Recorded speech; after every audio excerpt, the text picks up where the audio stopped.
కాంగ్రెస్ బీజేపీపై మండిపడ్డారు మాజీ మంత్రి కేటీఆర్.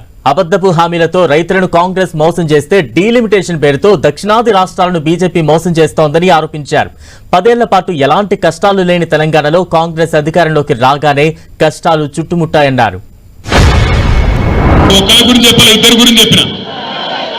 కాంగ్రెస్ బీజేపీ రెండు దొందే ఈళ్ళలో మంచోళ్ళు ఆలేదో లంగలు కాదు, ఇద్దరు లంగలే. మోడీ గారు ఏం చెప్పిన 2014లో भाइयों बहनों आप सभी लोग मित्रों आप सभी लोग मुझे वोट दो, मैं जन धन खाता खुलवाऊंगा, आप सबको 15 लाख धन डाल दूंगा. पड़ा 15 लाख పడలేదని మనకం ఎందుకో కానీ మరి బీజేపీ ఓట్లు అయితే బాగానే గుద్దుతురు. కరీంనగర్లో 15 లాఖ లేదు, 15 రూపాయలు కూడా లేదు, వచ్చింది లేదు, చేసింది లేదు. సంవత్సరానికి 2 కోట్ల ఉద్యోగాలు ఇస్తా అన్నాడు. మరి 11 సంవత్సరాలలో 22 కోట్ల ఉద్యోగాలు ఇవ్వాలి. వచ్చినాయా ఉద్యోగాలు? రాలే. కేసీఆర్ ఉన్నప్పుడే బాగుండే అన్నా, కేసీఆర్ ఉన్నప్పుడే మంచిగుండే, అన్యాయం అయిపోయింది, బతుకు ఆగమైపోయిందని చెప్పి మాట్లాడుతున్నా. నేను చెప్పేది కరెక్టేనా కాదా? ఒక్క రైతు కాదు, ఎక్కడికక్కడ రాష్ట్ర వ్యాప్తంగా పంటలు ఎండిపోతుంటే, రైతు బంధు పడక బాధ అవుతుంటే, రుణమాఫీ కాక బ్యాంకుల చుట్టూ చెప్పులు అరిగేటట్టు తిరుగుతుంటే రైతులకు ఇవాళ ఎవరు గుర్తొస్తున్నారు? కేసీఆర్ గుర్తొస్తున్నాడు. కేసీఆర్ గారు కూడా చెప్పిండు, కాంగ్రెస్ కు ఓటేస్తే రైతు బంధుకు రామ్ అవుతుందని చెప్పిందా లేదా? మరి అయిందా లేదా? కేంద్ర ప్రభుత్వం ఏమంటున్నది? ఎక్కడెక్కడైతే జనాభా తగ్గిందో అక్కడక్కడ ఎంపీ సీట్లు తగ్గిస్తా అంటది.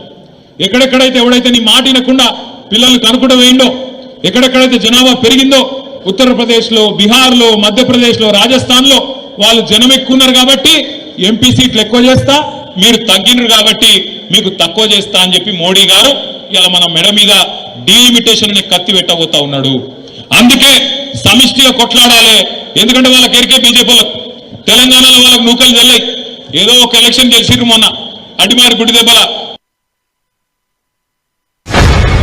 బండి సంజయ్ గట్టిగాడు ఏం చేసినా తెలంగాణకు మీ మోడీ ఏం చేసిండు, ఈ 11 నెలల్లో ఏం జరిగింది ఒక్క మాట్లాడు. ఏం తెలియదు. ఏం చెప్తాడు ఆయన? ఒకటే తెలుసు ఆయనకు, ఒకటి మసీదు కూలగొడదాం, ఆడ శివం వెళ్తే మీది, శివం వెళ్తే మాది. గదొకటే ఇరక, మనకు ఇంకోటి తెలియదు.